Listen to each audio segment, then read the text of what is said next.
और मुख्यमंत्री Yogi Adityanath press conference कर रहे हैं, सीधे लिए चलते हैं आपको। क्या भारत दुनिया की तीसरी बड़ी अर्थव्यवस्था के रूप में तेजी के साथ अग्रसर हुई है। यह हर भारतीय के लिए गौरव की बात है। जब नीति स्पष्ट होती है, नियत साफ होती है, तो उसके परिणाम इसी रूप में सामने आते हैं कि तीसरी बड़ी अर्थव्यवस्था के रूप में भारत आज दुनिया में तेजी के साथ आगे बढ़ा है। पिछले 11 वर्ष में हम सब ने इस बारे में देखा है कि प्रधानमंत्री जी का हर भारतवासी के प्रति सदैव यह आग्रह रहा है कि हमें नेशन फर्स्ट के भाव के साथ काम करना चाहिए और उसमें केवल अपने अधिकार की ही हम बात न करें, बल्कि अपने कर्तव्यों की भी हम बात करें। याद करें, जब 2015 में प्रधानमंत्री जी ने 26 नवंबर की तिथि को संविधान दिवस के रूप में घोषित किया था, तो उन्होंने देश भर में इस बात की चर्चा के लिए आह्वान किया था कि हम मौलिक अधिकारों की बात तो करते हैं, लेकिन अपने मूल कर्तव्यों की चर्चा नहीं करते। विधायिका के साथ साथ अन्य मंचों पर हर नागरिक के कर्तव्य क्या हैं राष्ट्र के प्रति, समाज के प्रति। और ये पहला बजट है जो कर्तव्य भवन से बन करके सामने आया है। हर भारतीय को अपने कर्तव्यों का एहसास कराने के लिए भी यह बजट आग्रह कर रहा है, जिसमें राष्ट्र के प्रति कर्तव्यबोध और भविष्य की जिम्मेदारी भी इस बजट में हम सबके सामने दिखाई देती है। युवा शक्ति संचालित, गरीब वंचित केंद्रित विकास और समान रूप से पूरे देश के अंदर एक समावेशी विकास को ध्यान में रख करके वर्ष 2026-27 का यह बजट कल वित्त मंत्री जी ने देश की संसद में प्रस्तुत किया है। बजट में जो चीज हमें देखने को मिली है कि रिफॉर्म, ग्रोथ और फिस्कल डिसिप्लिन, यह बहुत स्पष्ट रूप से हमें देखने को मिला है। यानी तीनों एक सूत्र में पिरो करके हम आज एक मजबूत भारत के निर्माण की दिशा में आने वाली पीढ़ी को जोड़ करके आगे बढ़ सकें, इसके लिए यह बजट एक सुदृढ़ नींव के रूप में काम करेगा। कल प्रस्तुत संसद में प्रस्तुत बजट इसका प्रतीक है। बजट में हर नागरिक के लिए जो अपने कर्तव्य के बारे में मैंने कहा ना कि मूल कर्तव्यों के बारे में हमने अक्सर चर्चा सुनी है। बजट के माध्यम से 3 महत्वपूर्ण कर्तव्यों की ओर ध्यान आकर्षित किया गया है और इसमें जो महत्वपूर्ण पक्ष इसके माध्यम से हम सबके सामने आए हैं, देखने को मिले हैं कि उन सब पे भी हम लोग आगे बढ़े हैं। बजट में किसान, युवा, महिला और गरीब, इन सभी पक्षों को, इन सबकी आकांक्षाओं को ध्यान में रख करके यह बजट प्रस्तुत हुआ है। स्वाभाविक रूप से इस बजट के माध्यम से देश की सबसे बड़ी आबादी के राज्य की आकांक्षाओं की पूर्ति भी होती है। उसके लिए नई संभावनाओं के द्वार खुले हैं। इसमें मुख्य रूप से जब हम ध्यान देते हैं, सबसे पहली बात है कि 10,000 करोड़ रुपए का एमएसएमई सेक्टर के लिए बजट का प्रावधान। उत्तर प्रदेश देश के अंदर इसको लीड करता है। देश का सबसे बड़ा एमएसएमई बेस यूपी के पास है। 96 लाख एमएसएमई यूनिट यूपी के पास हैं। 3 करोड़ जो हमारी आबादी है इस एमएसएमई के माध्यम से आर्थिक स्वावलंबन के पथ पर अग्रसर होती है। ये 10,000 करोड़ रुपए का जो एक फंड है हमें एमएसएमई सेक्टर में, जिसको हमने ओडीओपी के रूप में, वन डिस्ट्रिक्ट वन प्रोडक्ट के रूप में प्रमोट किया है, जिसको हमने ब्रांडिंग की है, डिजाइनिंग के साथ, पैकेजिंग के साथ, एक्सपोर्ट के साथ जोड़ने का कार्य किया है।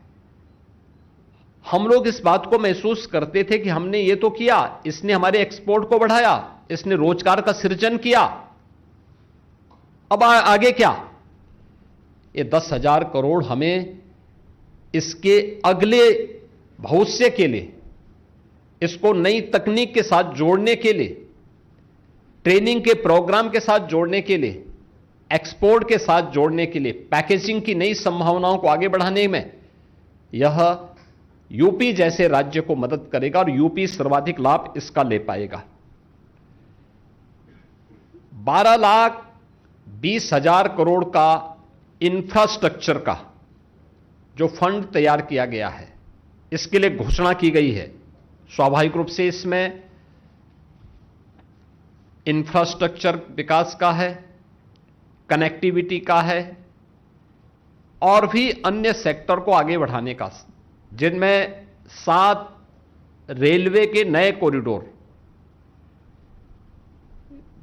दिल्ली वाराणसी, वाराणसी सिलीगुड़ी, ये 2 यूपी को प्राप्त हुए हैं। इन 2 नए रेलवे कॉरिडोर का लाभ यूपी की बेहतरीन रेल इंफ्रास्ट्रक्चर को, eastern and western freight corridor, ये दोनों यूपी से होकर के जा रहे हैं,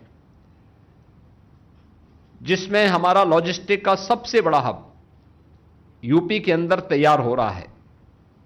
इसका लाभ यूपी को प्राप्त होगा। 20 वाटरवे, जिनमें यूपी के अंदर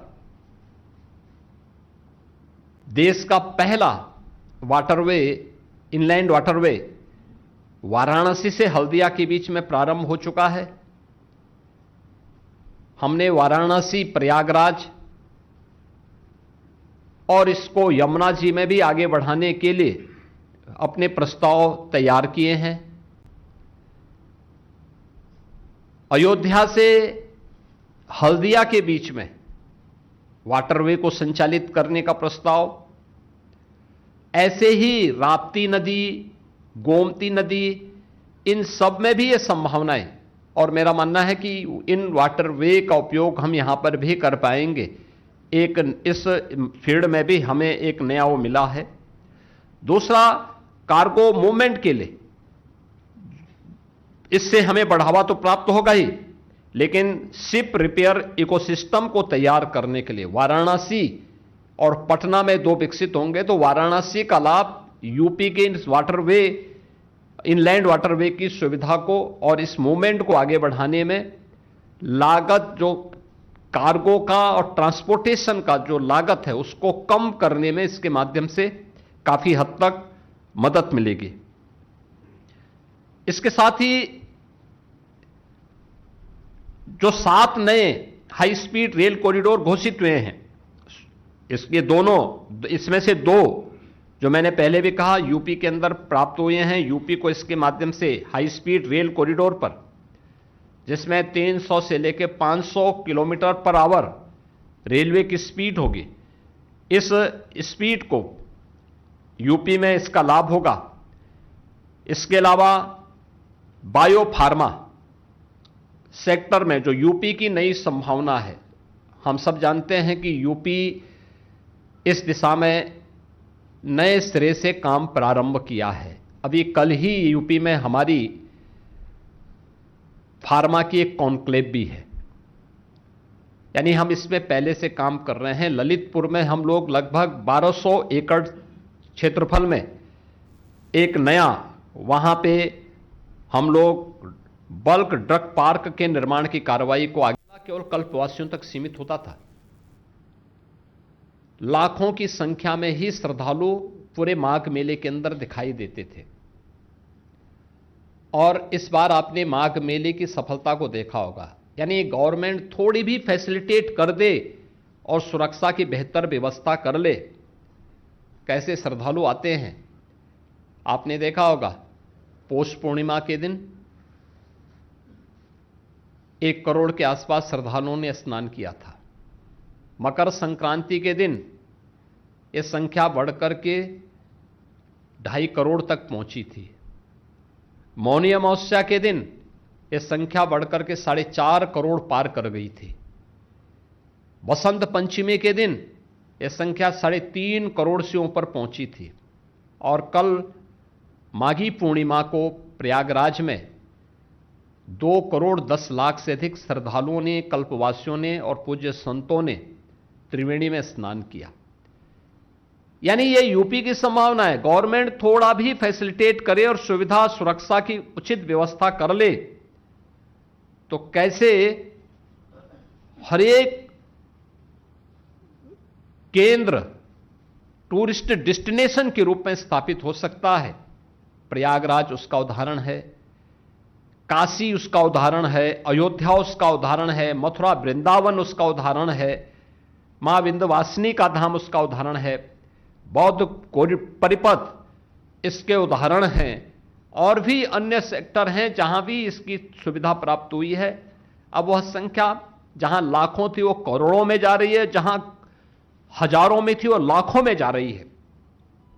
हम धन्यवाद देंगे आदरणीय प्रधानमंत्री जी को और केंद्रीय वित्त मंत्री जी को कि इस बार उन्होंने 15 आर्कोलॉजिकल साइट्स को डेवलप करने के लिए बजट में प्रावधान किया है, जिसमें 2 ऐसे साइट्स यूपी के हैं जिनमें एक सारनाथ वाराणसी का और दूसरा हस्तिनापुर मेरठ का।